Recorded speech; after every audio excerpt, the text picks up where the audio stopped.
দেবতাখুম বান্দরবানের রোয়াংছড়ি উপজেলায় অবস্থিত একটি খুম। স্থানীয় মারমা ভাষায় খুম শব্দের অর্থ পাহাড়ের মাঝে তৈরি হওয়া এক গভীর জলধারা।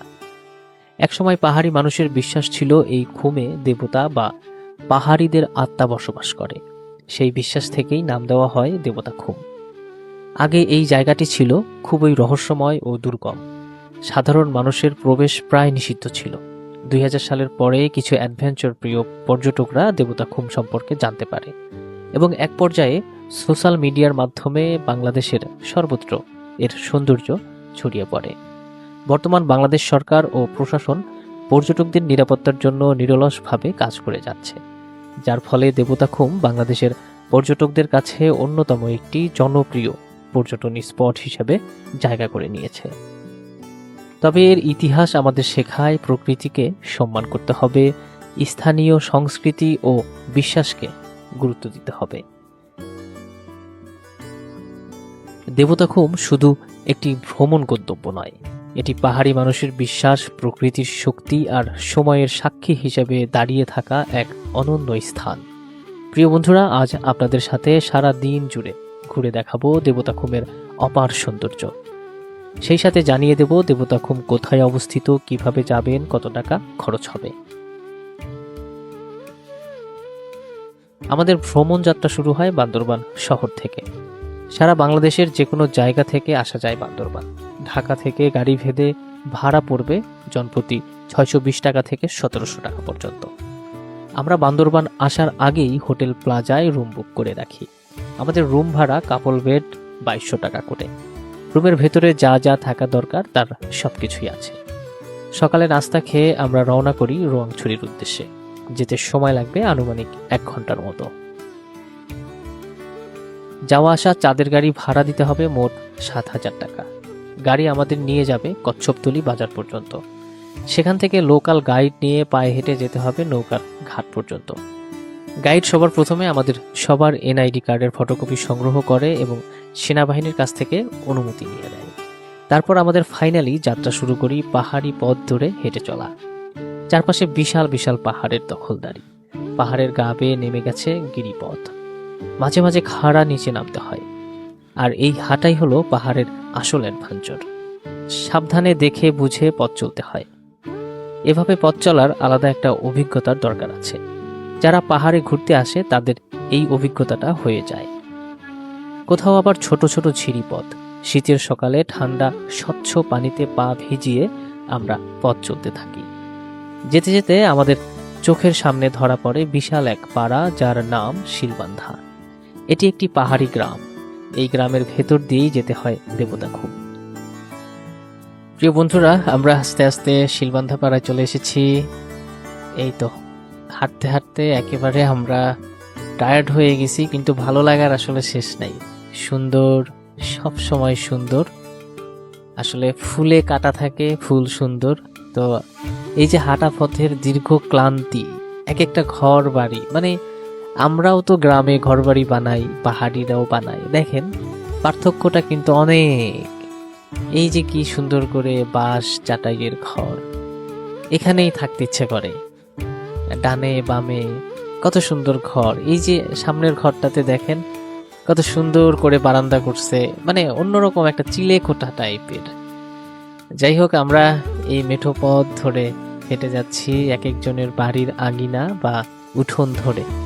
সামনের বাড়িটা দেখেন আবার কি সুন্দরভাবে নকশা করা, মানে অস্থির একটা পরিবেশ, কি সুন্দর। মানে মানুষের ভেতর যে শিল্পের ছোঁয়া, তাদের ঘরগুলো কিন্তু এমনিতেই সুন্দর, যথেষ্ট ভালো লাগে। তারপরেও দেখেন কি সুন্দর শিল্পের ছোঁয়ায় এঁকেছে ঘর, কত রঙিন করে বুনেছে। একেবারে বাবুই পাখির বাসা যেভাবে বনে সেভাবে। আর ওই যে দূরে দেখা যাচ্ছে, ওখানে হচ্ছে টিকিট কাউন্টার। ওই জায়গা পর্যন্ত যেতে হবে আমাদের। সবাই একেবারে ক্লান্ত শ্লান্ত হয়ে অস্থির অবস্থা। খুবই ভালো লাগছে আমার কাছে।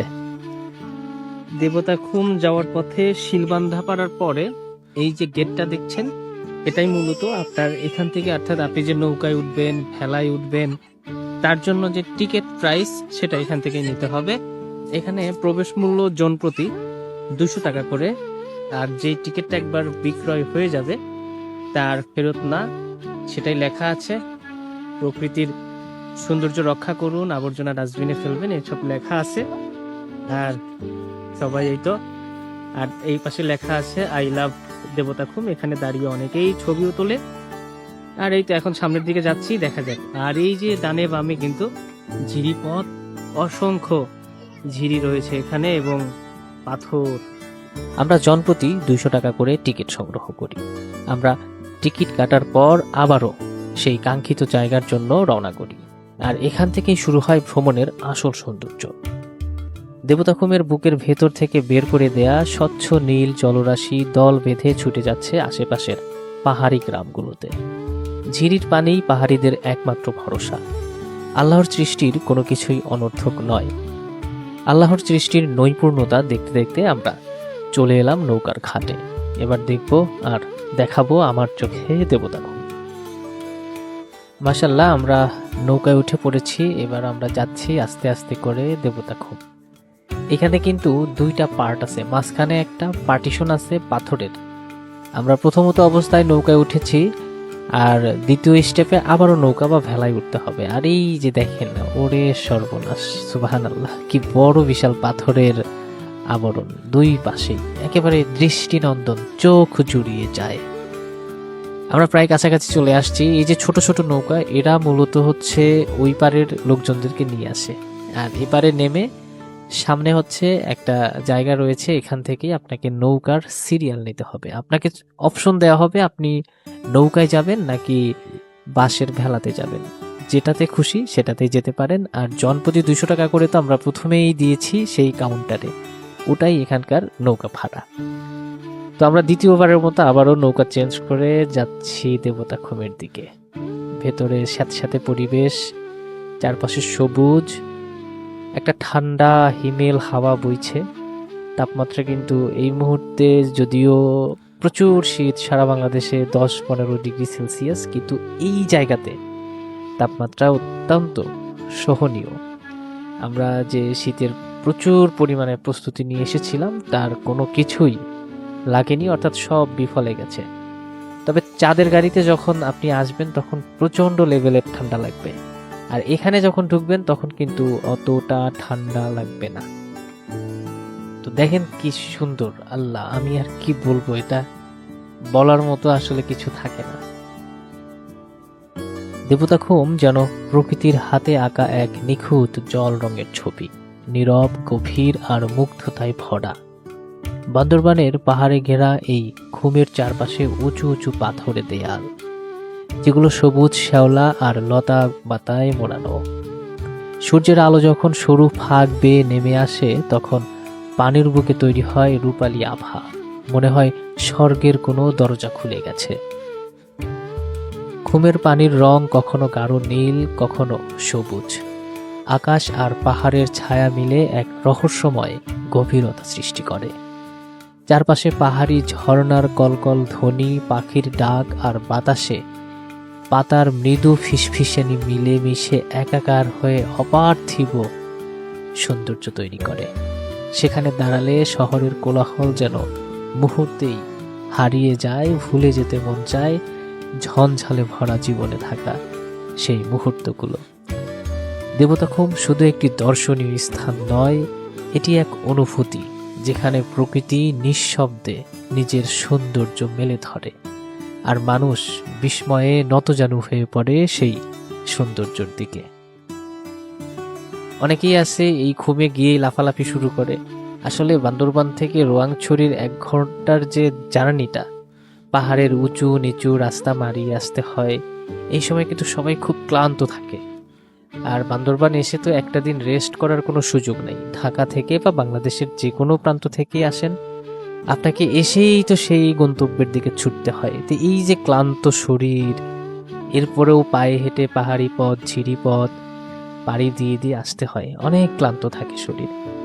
আপনি এখানে ঠান্ডা পানি আর মনের ক্লান্তি দূর করার জন্য একটা লাফ মারবেন, ডুব দিবেন, দেখবেন আচমকা আপনি স্রোতে ভেসে কোথায় চলে গেছেন, আপনার মরা দেহটা ডুবুরি এসেও খুঁজে পাবে না। কারণ এখানে তো উপরে নিচে সব জায়গা পাথর, পাথরের গ্যাপে আটকে থাকবেন। আপনাকে কত সময় লাগবে খুঁজতে এবার চিন্তা করে দেখেন। কাজেই সুন্দর দূর থেকে চোখ দিয়ে দেখতে হয়, কিছু কিছু সময় হাত দিয়েও দেখতে হয় না। এই বিষয়গুলো মাথায় রাখবেন। তবে যাবার পথে আর একটা জিনিস আপনাদের দেখাতে চাই, সেটা হচ্ছে কচ্ছপতলি পাড়ায় আমরা যে রেস্টুরেন্টে খাবার খেয়েছিলাম, বাংলা খাবার, সেখানে ছিল বেম্বু চিকেন, এরপর দেশি মোরগ, সাথে ভর্তা, ডিম, ডাল, সবজি, একটা প্যাকেজ ছিল আর কি। তো দামটা আমি বলবো না, এটা আমাদের একজন গিফট করেছে, কমল দাদা। তো ওনার অতিথিয়তা আমাকে বেশ মুগ্ধ করেছে। আপনারা চাইলে এই রেস্টুরেন্টে খেতে পারেন। কচ্ছপতলি বাজারে এসেই দেখবেন হাতের ডানে বামে বেশ কিছু ছোট বড় অসংখ্য দোকানপাট রয়েছে, এবং যে কোনো দোকানেই, অর্থাৎ দোকানের সামনের অংশ এবং পেছনের অংশ, সামনের অংশে দোকান, পেছনের অংশে এখানকার পাহাড়িদের বা বসত বাড়ি, তাদেরকে যদি বলে যান, তারা তাদের মতো করে আপনার অর্ডারের, আপনার পছন্দের খাবারটা রান্না করে দিবে। খাবারের বিষয়টা দাম দর করে নেবেন, তবে বিশেষ করে এইখানকার খাবারটা আমার অত্যন্ত ভালো লেগেছে। সবকিছুই মোটামুটি সুন্দর ছিল, পরিবেশনাও করেছেন অত্যন্ত সুন্দরভাবে। তো আপনারা আসলে এইখানকার খাবারগুলো খাবেন, বিশেষ করে বেম্বু চিকেনটা অত্যন্ত সুস্বাদু। তো ঠিক আছে, আজকের মতো এইখানেই শেষ করছি। ততক্ষণ ভালো থাকবেন, সুস্থ থাকবেন। আল্লাহ হাফেজ।